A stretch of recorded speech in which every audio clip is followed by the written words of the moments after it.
Season 7, Episode 1. Celebrate good times. You know the rest. The team, Alan, Trajce and Sara, reflect on their 2 years of podcast recordings together. 2 years, can you believe it?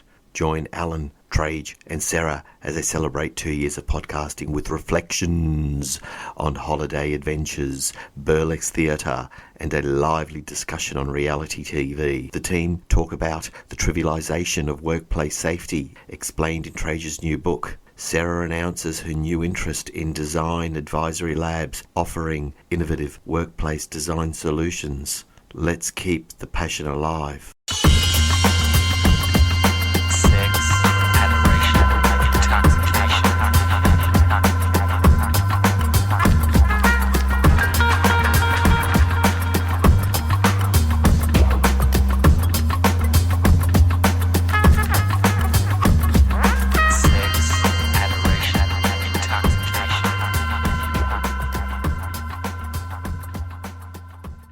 Hello and welcome to the WhyWork podcast, a series of playful legal dissections on the most curious and alarming events in the world of work. The podcasters Alan Girl, Trajce Svetkovsky and Sara Pazell debate how to craft a better experience of work. Sit back, relax and enjoy. And remember, none of the things we talk about today should be construed as legal advice or any other type of advice. We're just here to talk about all things related to work. And a very top of the morning to you.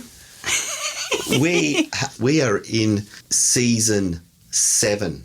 Wow. How did we get there? I think it was this time 2 years ago. We were in the studio at ACU recording our very first sessions. There you go. 2 years ago, It's guys. been 2 years? 2022, October. Wow. And here That's we right. are. So we released like February or March. Yeah. So we started the recordings, right? Our very first session, our nervous sessions commenced 2 years ago. So here we are. And that was just after coffee with croissants and lots of laughter. So who would have thunk? There you go. Here we Who would go. have thunk? Here we are, 2 years to this month. We're now into season 7. All around the world. Lucky 7. Lucky 7. It is a lucky number.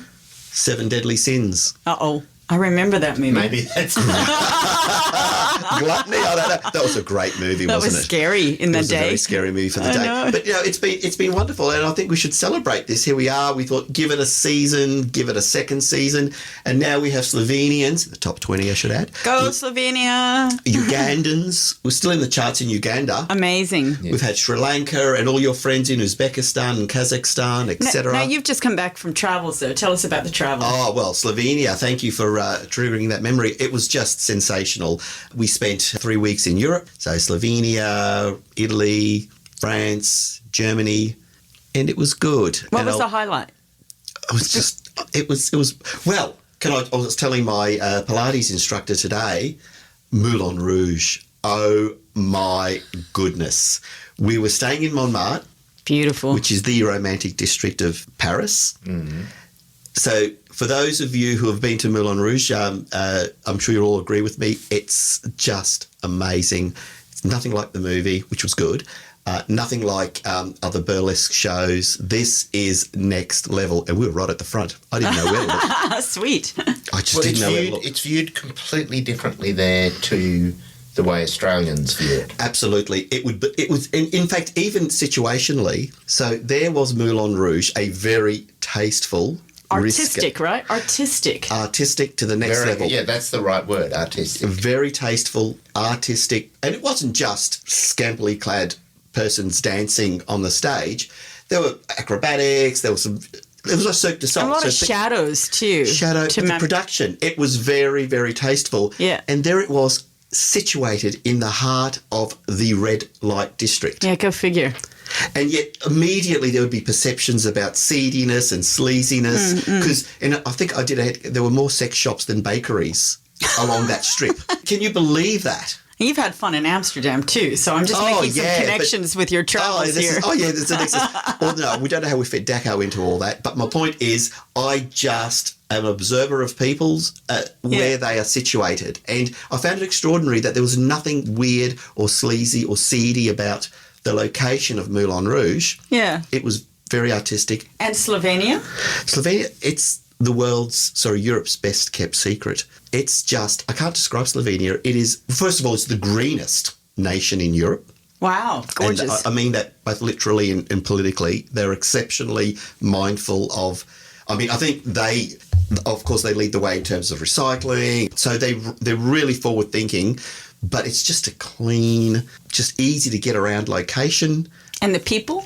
Yeah, they're very, very interesting. They're definitely, certainly for me, they were more Yugoslav or Slavic than perhaps the impression that they were more Germanic, because over the years, these nations are subsumed by empires. So it was just a fusion of Central European as well as Balkan. But what does that mean? Tell me about the character. Tell me about the passions of the character or the way of thinking. First of all, wonderful people, exceptionally friendly, very proud of their nation, somewhat reserved. Once you get to know them, and for me, it was okay because I can understand all of those languages. So once I'd say, oh, look, excuse my Slovenian, but I also speak Croatian and Serbian. I'm from Macedonia. The moment I let them know, look, I'm sort of part of this region. Part of the tribe, Calico Cat. Got a mixture there. I'm part of this Slavic tribe.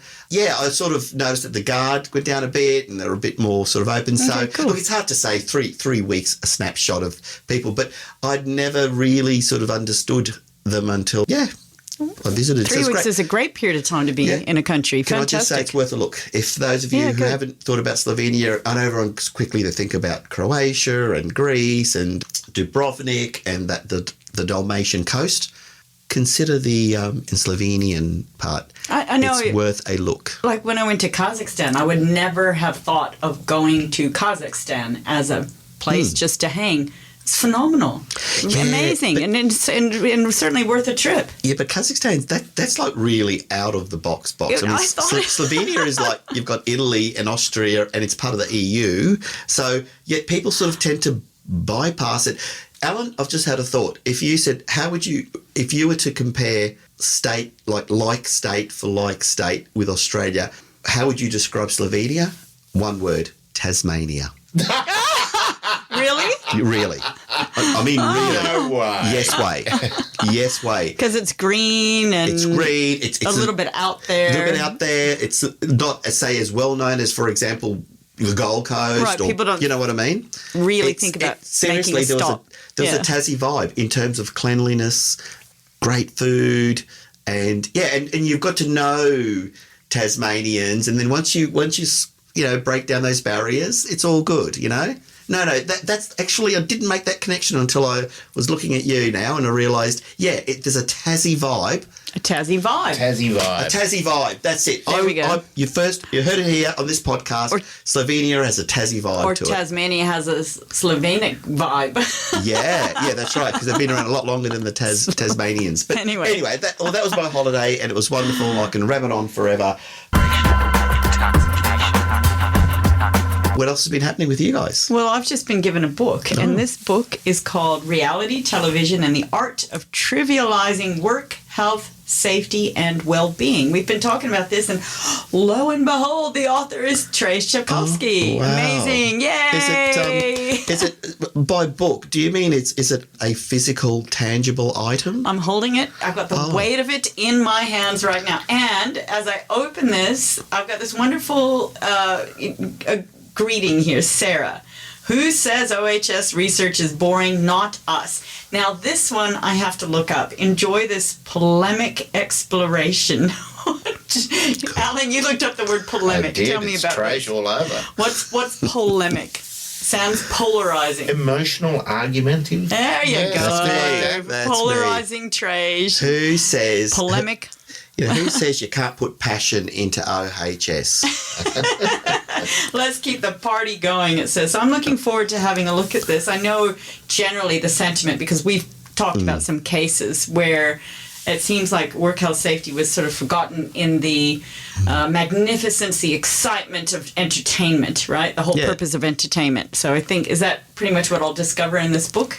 Absolutely. And I guess the point I'm making in the book is we often, as OHS and good work designers and others interested in people's overall worth in the workplace, we often look at it in a very sort of linear or, dare I say, one-dimensional.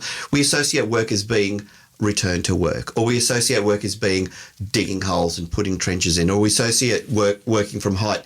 But they are very traditional linear concepts. We often forget that work, it consumes us, it surrounds us. A TV contestant is a worker as much as that rigger who is putting gaffer tape on the set of that recording studio. So I It's just work. randomly flipped pages. So just open this, and page 84, you're talking about typologies. And this is interesting because we've been talking a lot about psychosocial risks, and the whole universe is talking a lot about psychosocial risks in the Western workplaces. And there's a quote here. On Monday night, we stopped watching the renovation series. I mean, only 6 episodes into the latest season, my daughter and I had seen more bullying than building. Interesting. We had enough, and it goes on. So that's interesting because it's we've talked about this too, where you have more keen interest viewing potential if there's something agitating, something remarkable, something that is offensive, something that's going to get your hackles up or, cause you to go, oh, they didn't, right? So this sort of drama is something that the producers would want, I would imagine. Well, it certainly helps with ratings, but for me, it was when I did the media analysis, the fact that so many people bothered, as in viewers, ordinary punters, consuming this product, the fact that they felt compelled to, first of all, identify the psychosocial hazards, let's not beat around the bush, that's what they are, and the fact that they would take the time to vent, and to me, indicates that they do care, the viewers do care, they are concerned. So whilst on the one hand the producers might say, well, that's just the nature of the activity, I found it interesting that consumers, and invariably consumers who are also workers, were triggered. So much that they felt they had to write on forums and boards and engage in dialogue, and the media picked up on it. And it wasn't just about the psychosocial aspects. There were just so many parts to reality television that viewers somehow identified as being, look, these things are work-related aspects. So the point I was making was work surrounds us. It's not just in the factory. It's also on television sets.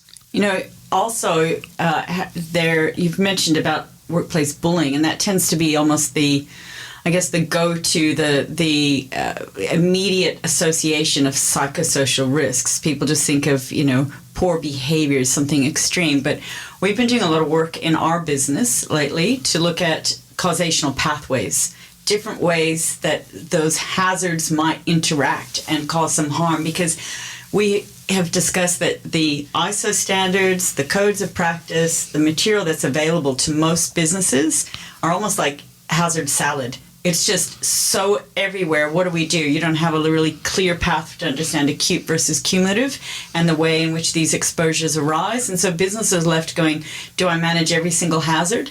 And even in the recommendations where they give examples for risk management, they go hazard by hazard. But in fact, that goes against what we've learned in cogent risk management practices, where you should be understanding the interaction of hazards within the nature of a system. What does it cause? To whom, and what results? And that's not really clear. And you can't just tackle every single hazard, which is a potential to challenge. You just spend a lot of time going nowhere. So in our business, we've looked at 4 causational pathways, right? And I'm excited about this because depending on who you're talking to, you could say these are business transformations or occupational psychosocial risk causational pathways, right? You're talking to a safety person, they need to know about that. You're talking to someone who's really about innovation, you talk about business transformation. And those business transformations or potential risk pathways, when they're done poorly, include the adoption and the integration of new technologies, right? Done poorly, it can be overwhelming. People feel like they haven't been consulted. They feel a poor sense of organizational justice. Workload management increases.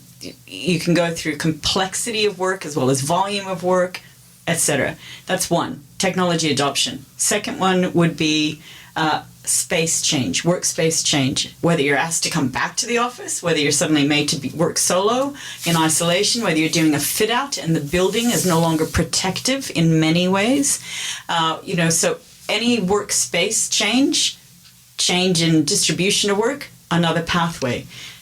Another pathway would be your general work systems, your rollout of your policies, procedures, and your job design, right? Job design and redesign of what's fair and equitable to everybody in that business, where what's aligned with company strategy. Is there role clarity? Is there autonomy? Is there some decision making? You can go through the work systems that are rolled out and job design. And then that fourth category relates back to what this was. Bullying. Is there a workplace health and safety event, a fatality, a trauma, a crisis, vicarious trauma, a real traditional safety event that people always anchor this to? And if you dissect those four pathways, then you can say, what's the business intention? Where are we going? And through those causational pathways, then start to have mitigation intervention strategies. And we're finding that what we're doing, we're so backing that so strongly that what we're doing is now offering a suite of advisory councils, design advisory councils, specialists in each of those types of business transformations, where if they're done poorly, you have occupational risk exposures. And people are being receptive to this. Our clients are being receptive. When I talk to industry, it's like, right. So I'm presenting on this more and more. I've just written a book chapter on it. And in fact, Trajce, we'll have another book to hold in our hands soon, because that's the Good Work Design book of transformative work design for sustainable futures, we're now calling it, with Elise Crawford co-editing. So that is a chapter talking about those causational pathways. And I think it's needed because we're not that mature yet in understanding about the management strategies, the real what do you do with this information kind of part of psychosocial risks. And we talk about all this torrent of this body of knowledge coming out. It seems to be that the more things we know, the worse the statistics are in terms of death and injury. So I just want to know why the needle's not moving much in terms of injury. But I find it almost perverse that here are all these people, two of us included, we're trying to help, but the situation's more dire than ever.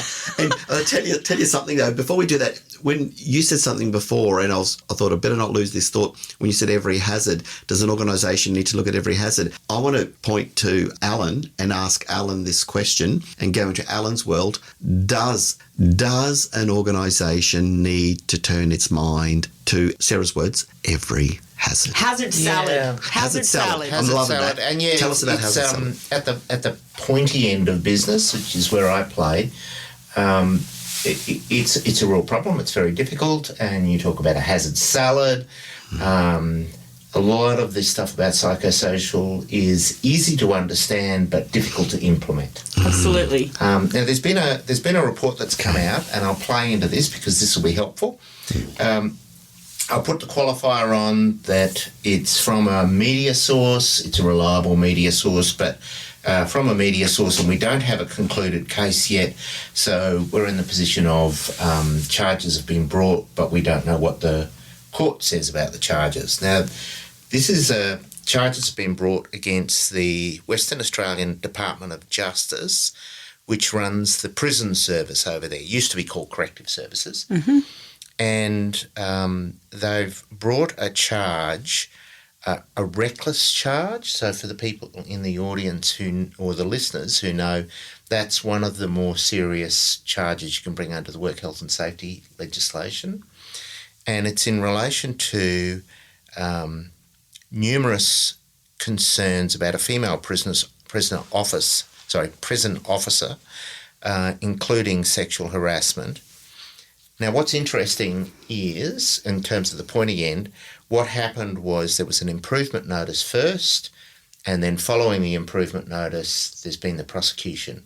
And for business, in terms of the pointy end, that is how it will more often than not play out. So you'll have an inspector will arrive on your business premises, maybe as a result of a complaint, and they'll say you need to start addressing psychosocial issues.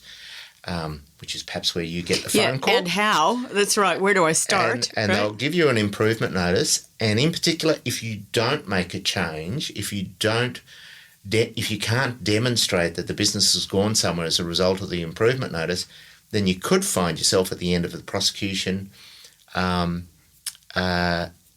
because it's following the improvement notice, it could be the very serious charge of recklessness. Under Section 31 of the harmonised legislation.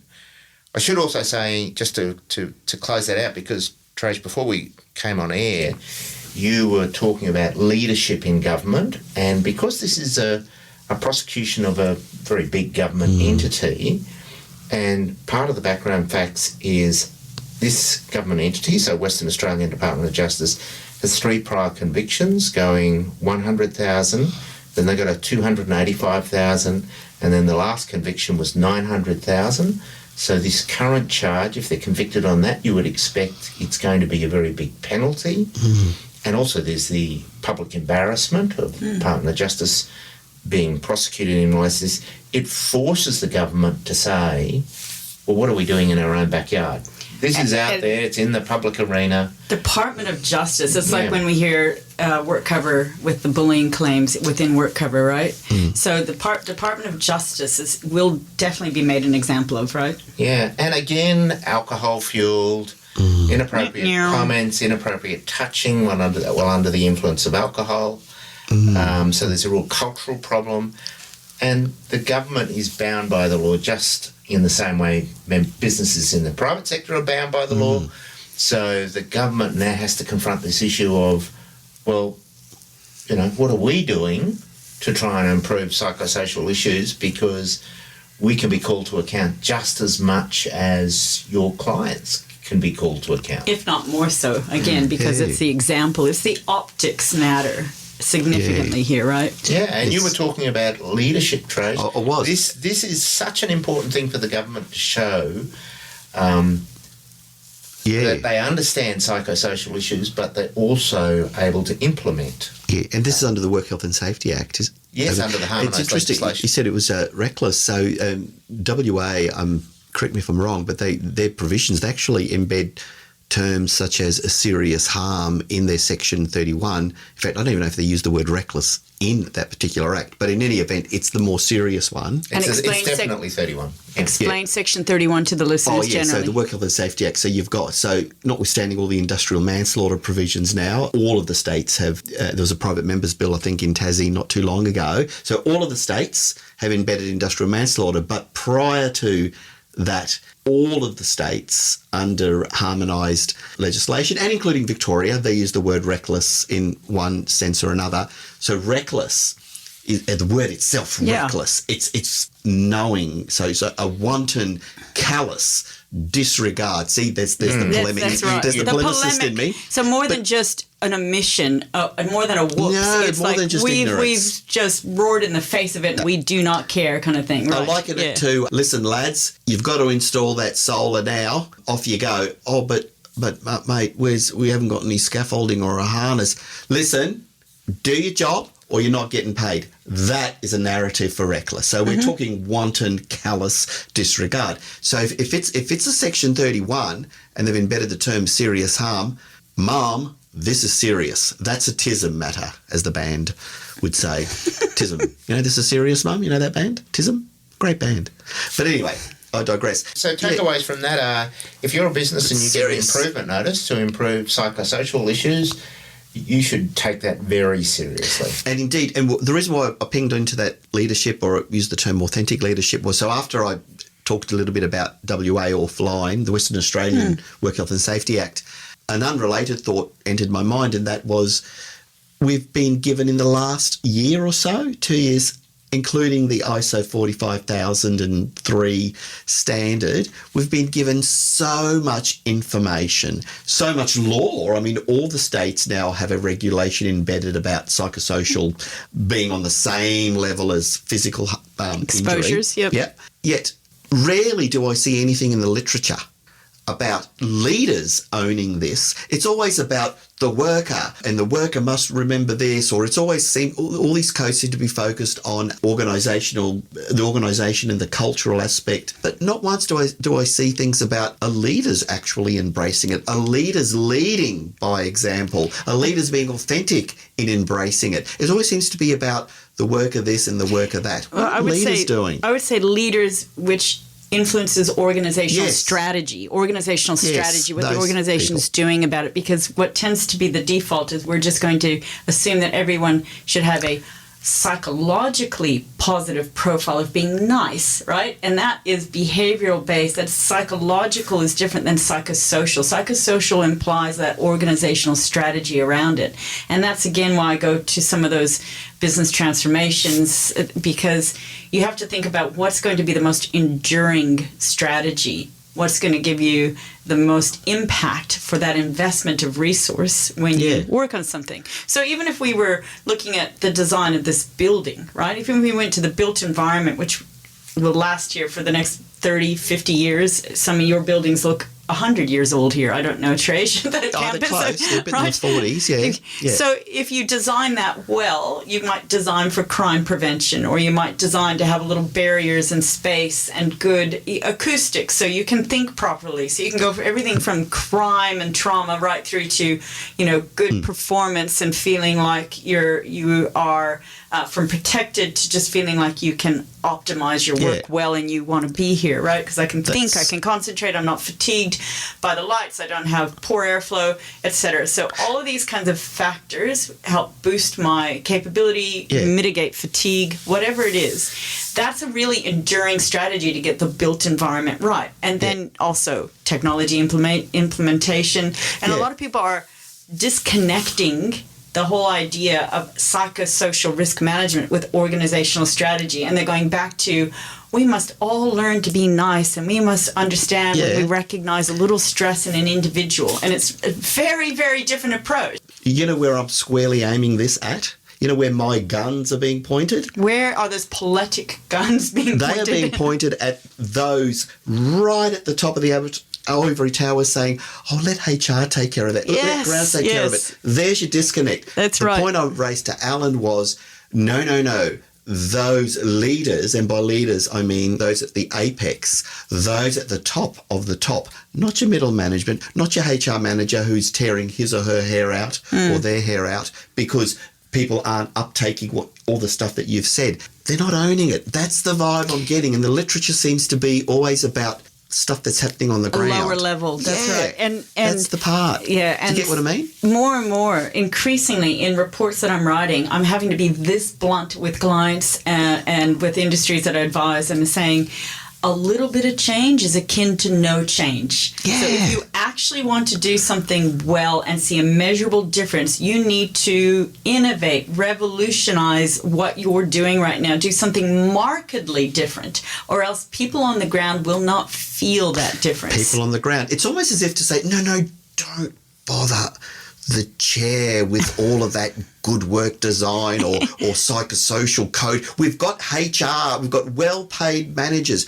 I'm suggesting do bother them. And let me that's what I'm saying. Let me mention also about these types of advisory councils, because we know that this is a difficult marketplace right now. Costs are high, things are difficult to manage, and there are restructure after restructure occurring without a lot of good job design. Just, close our eyes, put our hands over, and just hope it all works out, guys, right? Not a lot of thought into all of the functions that need to happen. And there is a great deal of expertise that's required to really understand how you make things work well in the business, but you can't hire all these specialists. I can't have a full-time defense lawyer and prosecution lawyer in my business to debate this, and a full-time human factors person all the time. I think you should, but, go on the list of all the different type of expertise. So an advisory council is one where you have this pool of expertise sitting on hand with established agreements, established contracts, right? There's an initial establishment fee, but then you have it earmarked for, I'm going to arbitrarily say, a monthly meeting where your business leaders could present their questions. The financial agreements are already established so that when that meeting happens, I would have a little bit of prep time, I present in the meeting, and a little bit of follow-up time. And if a special project arises from that's separate. But if 3 weeks, for example, before the meeting, you don't need me, then it's just, we just cancel and there's no fee, right? But you're on call so that as a manager, as a safety manager, as a workforce strategy manager, as a business leader, an operations manager, when you're getting all these questions and you don't know where it sits and you don't know how to commission a project, you don't even know how to write the design brief because you don't have that expertise in your business, you say, you know what, let's put this on this agenda for this group of experts. Yeah. And that's what works well. And that happens sometimes in built environment with government. There are exemplars, but I'm just bringing this into more of the minutiae where work is the design medium into all of those causational pathways. Yeah, and I would say that's a mature response, provided... And an economical response to get expertise at your fingertips. Yeah, absolutely. And share that tacit knowledge both ways. But it's pointless if that group... The leadership has to back it. The leadership must back it. Well, no, not enough to back it. No, they back everything. They'll sign off on anything. And even that could even be easier. No, those leaders have to now be exposed to it. So that group... Yeah, you want the education to happen. You've got to go to them because there's no point in preaching to the converted. There's no point in preaching to the people that you work with. Tell me about it, Trajce. That's the leaders. And I guess that was the point I was 100%. making. 100%.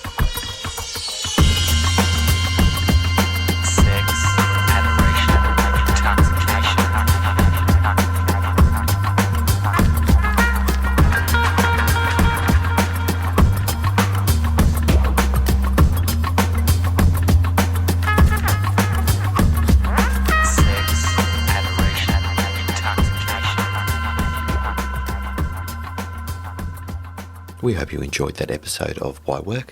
You've been listening to Trajce, Sara and Alan. And if you'd like to know more about some of the things we've talked about today, please subscribe and we'd be more than happy to provide you with information, names of cases and other things that may interest you. Please be aware that none of the matters we've talked about today should be construed as legal advice or any other type of advice. We're just here to talk about all things related to work. See you next time.